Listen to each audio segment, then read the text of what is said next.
आजमान में खुला पंजाब के रवायती खानों के सौगात लिए तबियतुल अलशाम रेस्टोरेंट, जिसके रुए रवां मारूफ कारोबारी शख्स जोगा सिंह हैं, जबकि चौधरी फरियाद अहमद इनके पार्टनर हैं।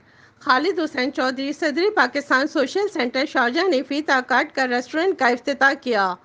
इस मौके पर अहले इलाकों को फ्री खाना टेस्ट करवाया गया। तकरीब में अहम बिजनेस कम्युनिटी मेंबरान के अलावा ख़वातीन और हज़रात की कसीर तादाद मौजूद थी, जिन्होंने खानों के मेयार, साग के साथ मकई की रोटी और रिवायती देसी फूड को बेहद सराहा। इस मौके पर जोगा सिंह ने बताया कि खानों के मेयार पर कोई समझौता नहीं। मैनेजर मुनसफ सईद ने बताया कि शेफ़ पाकिस्तान व भारत से मंगवाए गए हैं। राजा मोहम्मद सरफराज, चौधरी राशिद बरियार, फराज सिद्दीकी, मोहम्मद रज़ा, सकदीप सिंह, राजिंदर सिंह, हरदीप सिंह, सुतंदर सिंह, कलबंद सिंह, मनजीत सिंह व दीगर INT contracting company staff members ने शिरकत की। आखिर में मेहमानों की तवाज़ा तबियतुल अलशाम की तैयार करदा लजीज डिशेस से की गई, जिन्हें बेहद पसंद किया गया। कैमरा टीम के साथ शबाना खान, इमारात न्यूज़, दुबई। पहले तो जोगा सिंह साहब को मुबारकबाद पेश करूंगा कि इन्होंने बहुत ज़बरदस्त इनिशिएटिव की है। मैं समझता हूँ कि अजमान के अंदर जो है ये अपॉर्चुनिटीज़ इस टाइम इतनी ज़्यादा हैं, स्पेशली खाने पीने वाली आइटम्स, रेस्टोरेंट, शीशा, कैफ़े।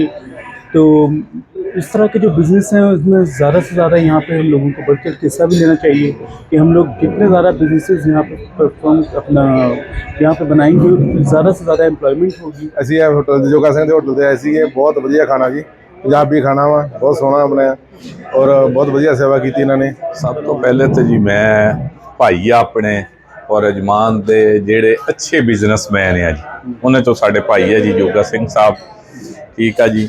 ਇਹਨਾਂ ਦੇ ਪਾਰਟਨਰ ਸਾਰਿਆਂ ਨੂੰ ਮੈਂ ਚੌਧਰੀ ਸਾਹਿਬ ਨੂੰ ਮੁਬਾਰਕਬਾਦ ਦਿੰਦਾ, ਬਹੁਤ ਬਹੁਤ ਜ਼ਿਆਦਾ ਮੁਬਾਰਕ। ਔਰ ਮੈਨੂੰ ਬੜੀ ਖੁਸ਼ੀ ਹੋਈ ਆ ਕਿਉਂ ਇਹਦੀ ਜ਼ਰੂਰਤ ਸੀਗੀ, इस चीज़ की ज़रूरत सी।